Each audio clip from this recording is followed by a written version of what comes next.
जरूरी नहीं कि शोर सिर्फ बाहर हो, असली शोर तो हमारे भीतर होता है। बाहर सब शांत हो सकता है, कमरा, सड़क, रात का सन्नाटा, लेकिन मन के अंदर जैसे कोई बाजार लगा हो।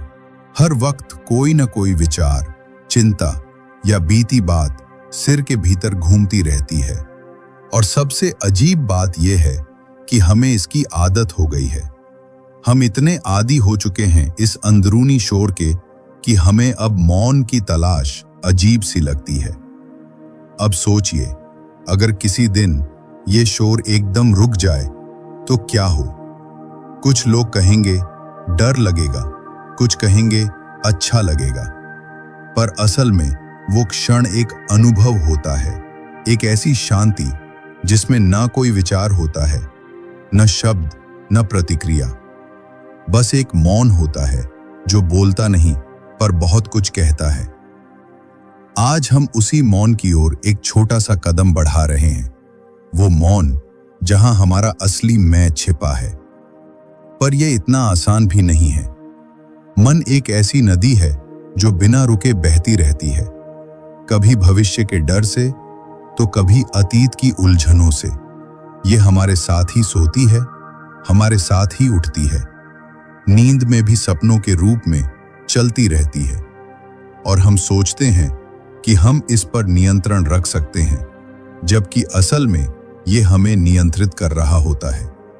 मन का ये बहाव हमें कभी ठहरने नहीं देता। अब सवाल ये है कि इस बहती नदी को कैसे रोका जाए? क्या इसका कोई रास्ता है? हाँ है, लेकिन ये रास्ता लड़ने का नहीं, समझने का है।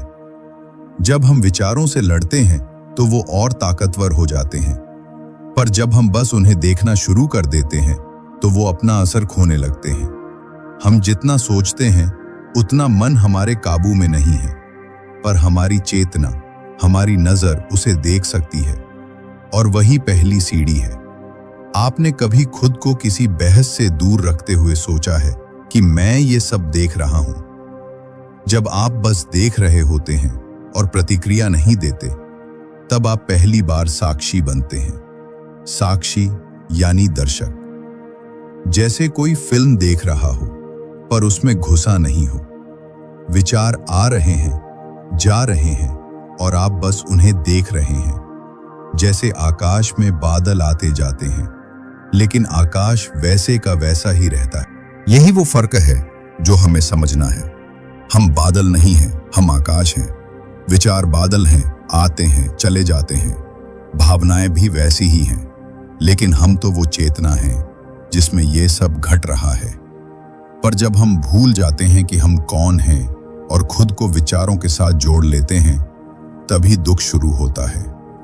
क्योंकि अब हम वो नहीं रहे जो सच में हैं, बल्कि हम बन गए हैं एक सोच, एक डर, एक इच्छा। अब सोचिए, अगर एक विचार आता है कि मैं अच्छा नहीं हूं और आप उस पर यकीन कर लेते हैं, तो वो विचार आपकी पहचान बन जाता है। वो विचार अब केवल एक बादल नहीं रहा, अब वो बिजली बन गया है जो आपको झुलसा सकता है। लेकिन अगर आप उसे बस एक विचार की तरह देखें, बिना उसमें उलझे, तो वो आता है और चला जाता है। यही अभ्यास है, और यही आज की शुरुआत होनी चाहिए। जब हम अपने भीतर बैठकर खुद को देखने लगते हैं, तो हमें पता चलता है कि हमारे भीतर एक अलग ही जगह है, एक मौन जगह, जहां कोई तनाव नहीं, कोई दौड़ नहीं, और यकीन मानिए, वो जगह आपके भीतर हमेशा से मौजूद है। बस आपको वहां लौटने का रास्ता भूल गया है। उस रास्ते पर पहला कदम है देखना, बिना कोई राय बनाए। बस देखना कि क्या चल रहा है भीतर। हर बार जब हम विचार को बस देखते हैं और उस पर प्रतिक्रिया नहीं देते, तब एक शक्ति हमारे भीतर जागती है। वो शक्ति है साक्षी भाव। यह कोई योगासन नहीं, कोई सिद्धि नहीं, यह बस एक समझ है कि मैं विचार नहीं हूं। और जब ये समझ गहराई में उतरती है, तब मन के शोर में भी एक मौन की ध्वनि सुनाई देने लगती है। वो मौन हमारी पहचान है, हमारा असली घर। आज का इंसान बाहरी दुनिया को जीतने में इतना व्यस्त है कि वो भूल गया है कि असली जंग तो भीतर है, विचारों की, भावनाओं की, पहचान की। और उस जंग को जीतने के लिए तलवार नहीं चाहिए, सिर्फ एक सीधी नजर चाहिए। जब आप भीतर देखना शुरू करते हैं और खुद को विचारों से अलग पहचानने लगते हैं, तो आप पहली बार अपने असली स्वरूप से मिलते हैं। यही शुरुआत है उस यात्रा की जो आपको आपके भीतर के मौन महासागर तक लेकर जाएगी। वहां आप पाएंगे कि आप कोई टूटी हुई पहचान नहीं, कोई अधूरा विचार नहीं, बल्कि एक शुद्ध चेतना है। एक ऐसा मौन जिसमें सारी बेचैनियां खुल जाती हैं। और जब आप उस मौन को छू लेते हैं तो बाहर की दुनिया भी कुछ बदलने लगती है, क्योंकि अब आप बदल चुके होते हैं। बचपन से हमें सिखाया गया कि मेहनत करो, लक्ष्य बनाओ, आगे बढ़ो, पर किसी ने नहीं सिखाया कि उस भाग दौड़ में ठहरना भी जरूरी है। कभी आपने गौर किया है कि हम हमेशा या तो अतीत में जीते हैं या भविष्य में, या तो हम पुरानी बातों का पछतावा करते हैं या आने वाले कल की चिंता, और इसी बीच हम वर्तमान को खो देते हैं। जो जीवन का असली पल है वही हमारी आंखों से फिसलता चला जाता है। अब ये समझना जरूरी है कि हमारा मन क्यों वर्तमान में नहीं रुकता, क्योंकि वर्तमान में रहने के लिए सोचने की कोई जरूरत नहीं, और मन का तो काम ही सोचने का है।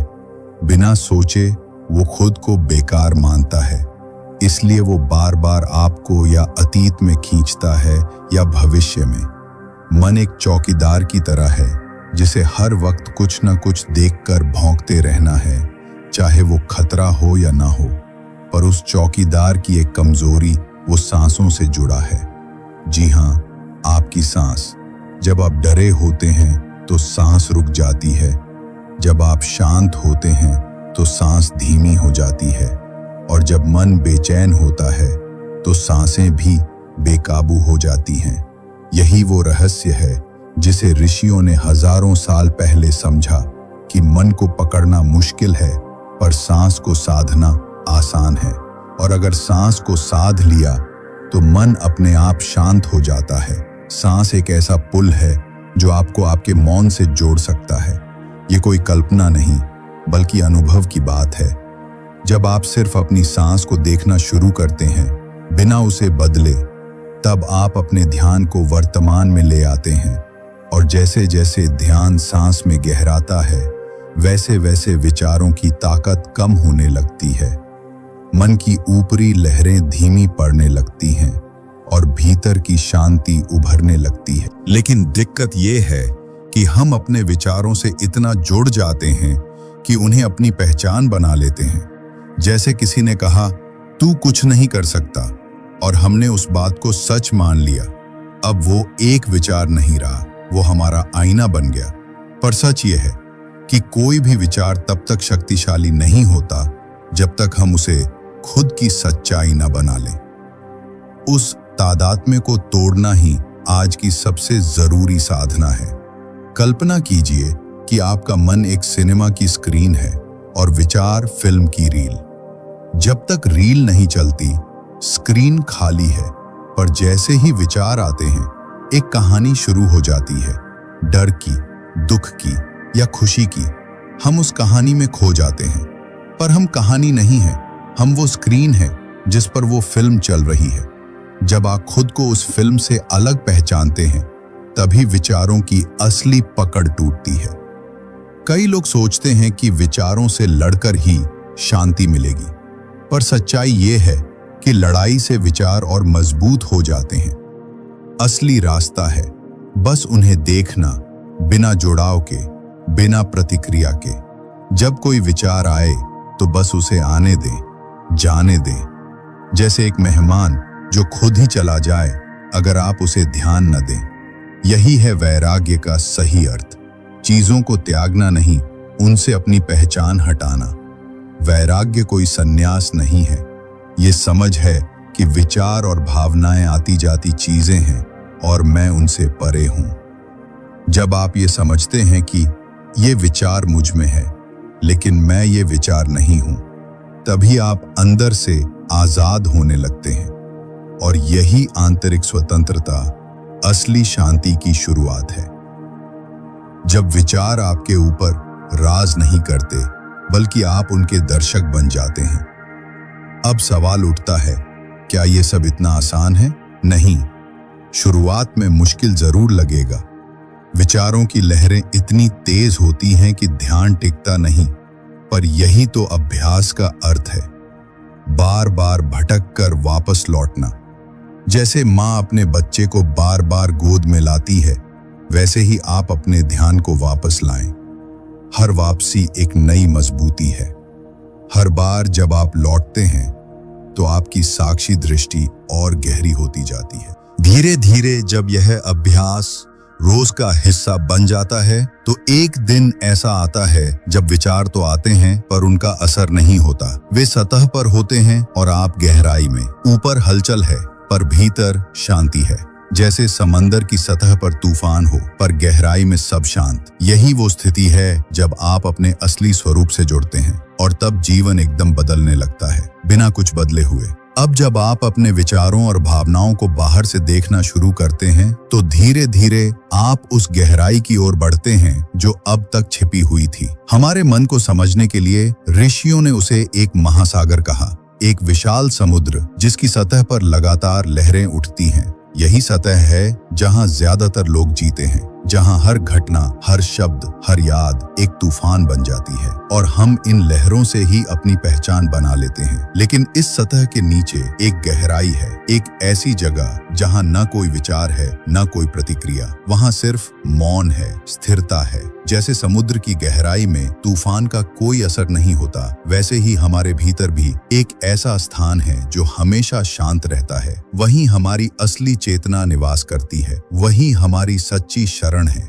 ध्यान का असली मकसद भी उसी गहराई तक पहुंचना है, विचारों की सतह से पार जाकर आत्मा की शांति में उतर जाना। पर इस गहराई तक जाना आसान नहीं जब तक हम प्रयास करते हैं कि विचारों को रोकें, क्योंकि विचारों से लड़ने में हम और उलझ जाते हैं। असली रास्ता है लहरों को छोड़कर गहराई में उतरना। यह कोई भागना नहीं है बल्कि भीतर की ओर एक छलांग है। उस छलांग के लिए हमें एक साधन चाहिए, एक धागा जो हमें सतह से खींचकर गहराई में ले जाए, और वो धागा है प्राण, आपकी सांस। सांस एक ऐसा अदृश्य पुल है जो आपके चेतना के सतही शोर को आपके अंदर के मौन केंद्र से जोड़ता है। ऋषियों ने देखा कि मन और श्वास एक दूसरे से गहरे जुड़े हैं। जब मन उथल पुथल करता है तो सांस भी तेज हो जाती है। जब मन शांत होता है तो सांस गहरी और लयबद्ध हो जाती है। इसलिए अगर आप श्वास को शांत कर लें तो मन खुद ब खुद शांत होने लगता है। यह एक सीधी, सरल और अनुभवजन्य तकनीक है